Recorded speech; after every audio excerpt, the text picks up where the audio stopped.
This is Farida. Welcome to Baking with me. Today I'll be making the brioche buns or the hamburger buns. They're more like hamburger buns because they're not as eggy as the brioche buns. I was inspired to bake these buns because of the COVID lockdown situation. My son's crazy about eating burgers and we couldn't find these brioche buns at the store after a week or two. So I was forced to bake them and they came out really good. So I thought of sharing this recipe with you guys. I hope you guys like it and enjoy it. And let's get started.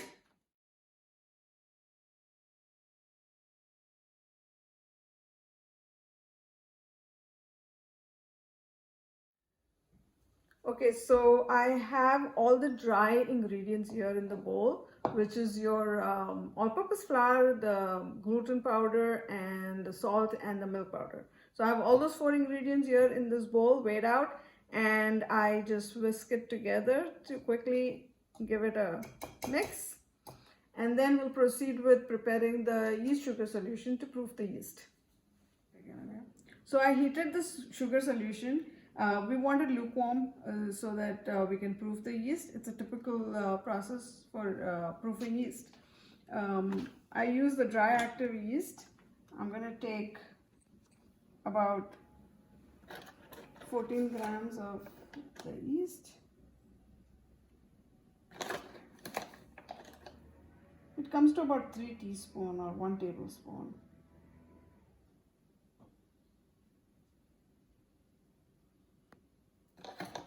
Okay, I have the yeast. I have the warm sugar solution here. I'm gonna add it slowly and mix it. It tends to clump.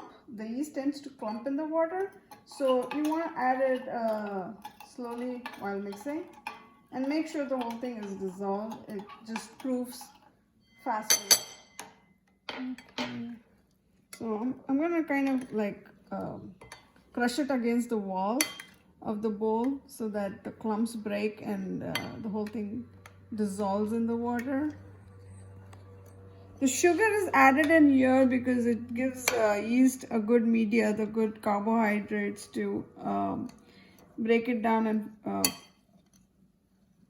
proof faster. You want to activate the yeast, and the sugar is a good substrate for it to start breaking down and get active. So the amount of sugar in here is not very critical. It's not to give your bread any certain level of sweetness. So that 30 grams is just an approximate amount to just get your yeast to start working. The yeast is all dissolved in here. Now I'm going to let it sit for about 10 minutes to proof it, and then we're going to mix all the ingredients and make the dough. The yeast has been proofing for last 10 minutes. It's now ready to start kneading. Okay guys, now we're ready to knead and prepare the dough. So all my dry ingredients go in the bowl here. Okay, I'm gonna add 1 egg.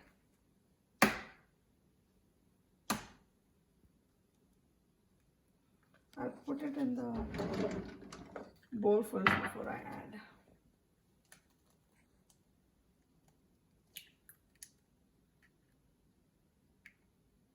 Just to make sure you don't drop the eggshells in your dough by mistake. Okay? I'm gonna add my egg.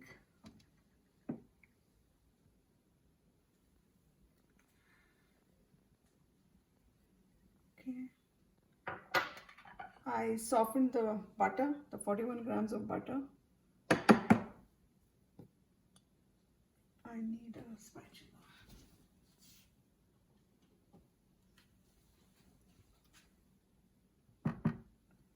And a proofed yeast solution. All go in there.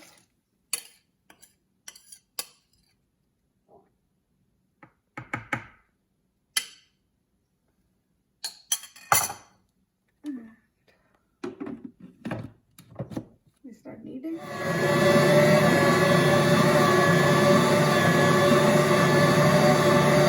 The dough is mixing. It's quite wet and sticky. Let it knead for 4 minutes. So it looks really wet and sticky. We got to knead it like this at low speed for about 4 minutes or so. It'll all come together into a nice non-sticky dough. Now it's been kneaded. This is about 2 minutes of kneading stage. At around 2 minutes, it looks like this. We'll need another 2 more minutes. If it looks too dry, feel free to add some water, because if you add gluten powder to this, it'll probably absorb more water. If it looks too wet, you can add a dash of water. At the 5-minute stage of kneading,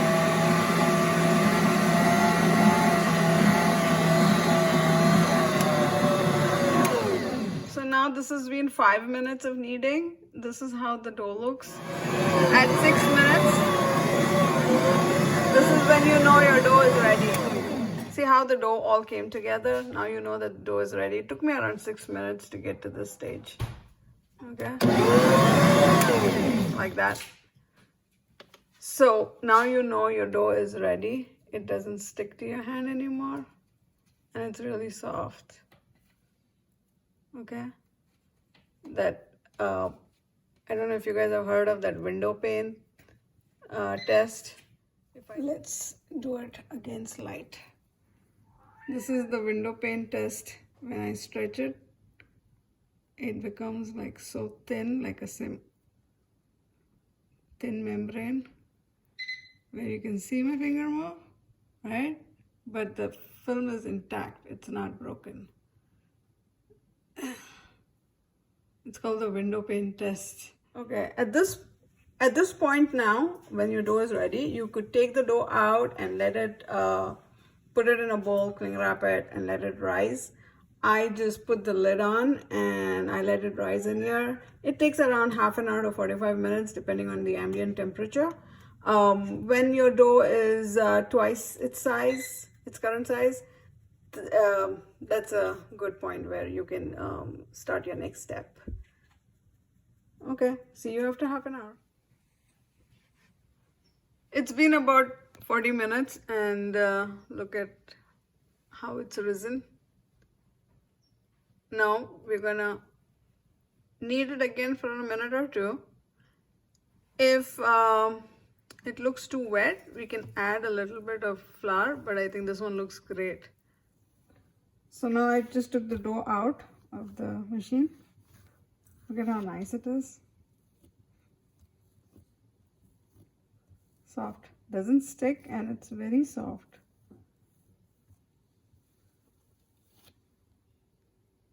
This falls. So it's nice and soft. Okay, now I'm going to weigh this out and see how the surface looks smooth. I'm going to weigh my dough. It's about 884 grams, so I'll make around 88 grams per bun. So that'll give me 10 buns of 88 grams each. I'm gonna weigh out each. Let's see how much this is. This is 102, so I'm just gonna approximately get around 90 grams, 88 grams. Okay, and then I'll make balls out of it. So I took one dough ball. Now to shape it, basically you hold it like this, right? And then you push it from the bottom. Try to make like a balloon and pinch it with your middle finger and the thumb like this. There you go. If it doesn't look smooth, just try push the finger in like this. Hold the dough like that. Push the finger from the bottom and take it like this. And then you can do it like this. And since I want it for burgers, I'm gonna kind of keep it flattish like this. If you want them more round, you can Keep them like this. Don't press it down. I want it a little bit flatter for the burgers. That's it. Just lay it down. Now, you need, on a tray like this, I'm going to put 6 buns. Keep about 2 inches between the buns because they're going to fluff up. So I made all these balls. Now, I can either spray oil on them, or if you don't have an oil spray, let me finish this, last one. If you don't have an oil spray, you could put some oil in a bowl like this, small bowl, and then once your ball is ready, hold it like this, and you can just spin it on this. It gets coated with oil, right? Then you just pump it on the baking tray. Hold it flat. Done. I just find spray easier, but if you don't have it, you can do that. Now you're going to spray it. So these buns are sitting here to get fluffed up.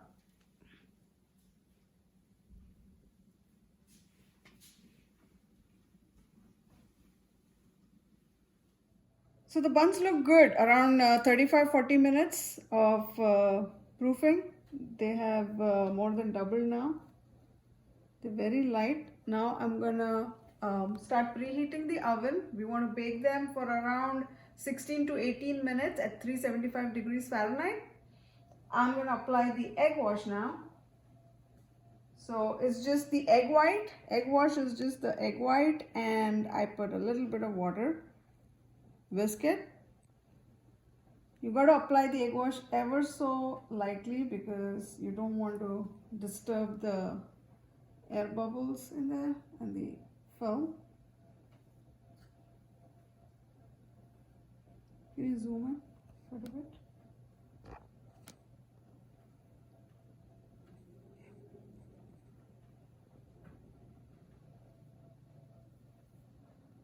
See, you can see how they look so light, like a balloon. And I'm putting it very, very gently. Even then, they seem to move. They're literally like balloons. I put all the egg wash on all of them. Now you can put your favorite seeds. I'm putting sesame. You don't have to put any seeds, but you can put whatever you like, poppy, flax. Okay, so I baked for 18 minutes. In 18 minutes, this is how they look. So I put those buns to cool off. They're now ready to be cut and eaten. Don't they look lovely? Delicious. I'm gonna cut and show you how they look from inside.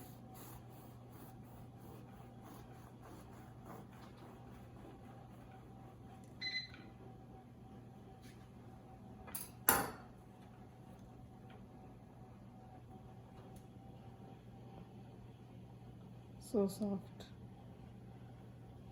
They're really soft. The crust is hard. Enjoy.